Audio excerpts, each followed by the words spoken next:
Welcome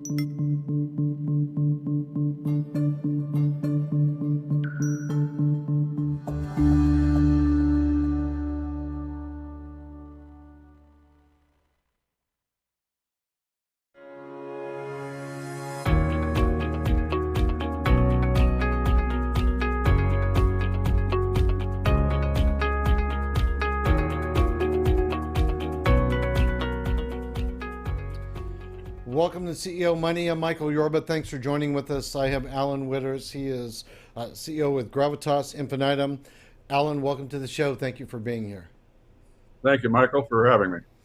All right, give us some background on you. It's a very illustrious background on running companies over the last 30 years, and then I want to get into Gravitas Infinitum, what they do, and really how they do it.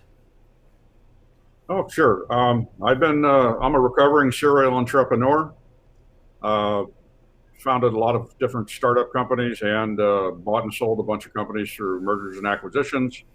Taken 4 companies public, built a couple of the fastest growing companies in the world, and focused on technology platforms, renewable energy, biofuels, lots of different things. Owned everything from heart valve companies to golf cart manufacturers. Okay. Tell us about Gravitas, and thank you for that. Gravitas Infinitum. Well, we about 2 years ago, we saw a need in the financial marketplace where there was a shortage of mid-cap companies, inventory for private equity and hedge funds to buy. And we started looking around, and we also noticed that there was another social behavior pattern in baby boomers owning really good micro-cap companies, but not having good succession plans because of their kids didn't want to take over the business or have moved on to a higher level career path. And so we said there's an opportunity here to roll up good micro-cap companies that the baby boomers own, conglomerate them into a much larger mid-cap company, and then probably go through an exit through an IPO or sell them to the private equity guys.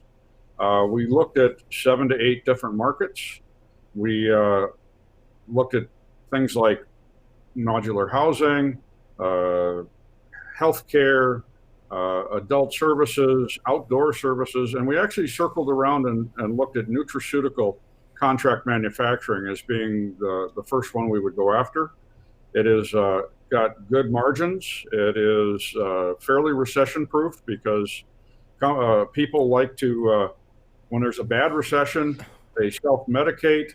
They like to go to vitamins and not go to the doctor. And then when there's a booming economy, they like to actually extend their lives. So they go back to the vitamins. And we like that marketplace.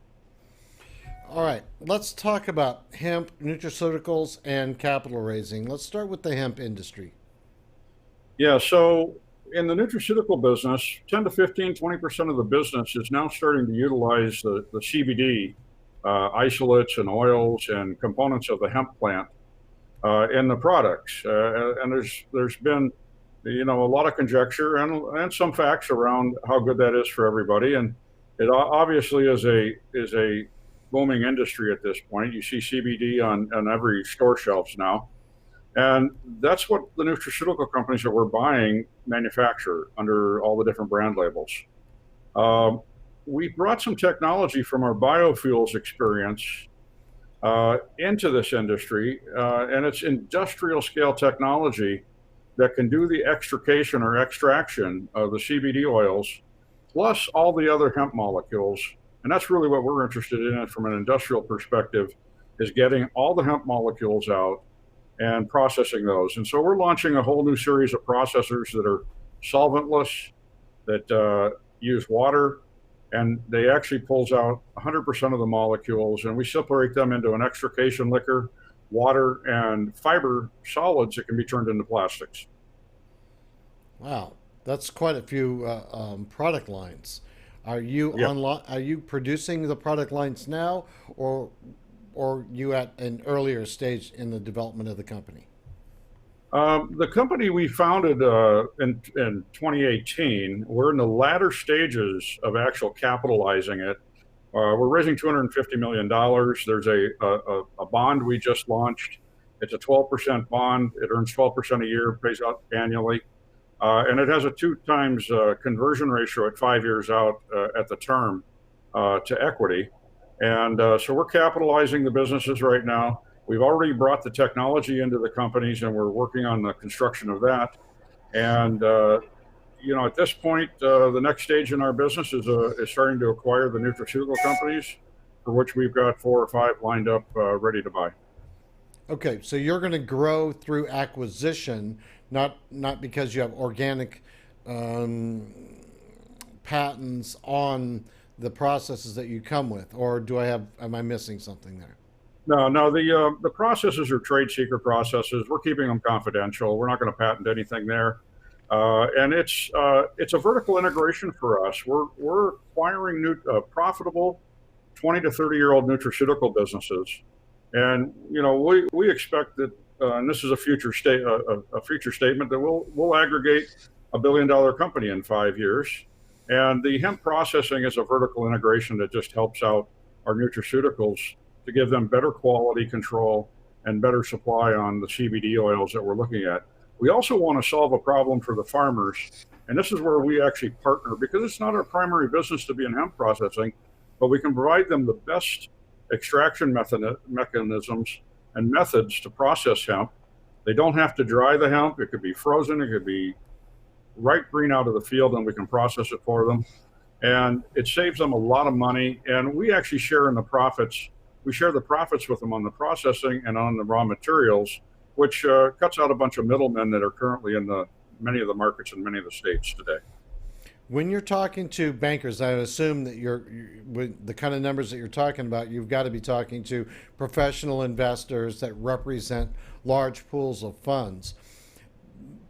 In the past, when I've talked about hemp products, nutraceuticals off of the hemp plant, there's been a little pushback from some of them about federal versus state guidelines and the posture of some of the politicians in DC versus the posture of the politicians at the state level. Have you had any pushback about those kind of conversations? Yeah, so first off, our company is purely focused on industrial hemp. We don't like any of the medical marijuana or recreational markets. We actually run away from those. Um, the hemp plant itself has proven itself to have lots and lots of uses beyond just the current flash market in CBD.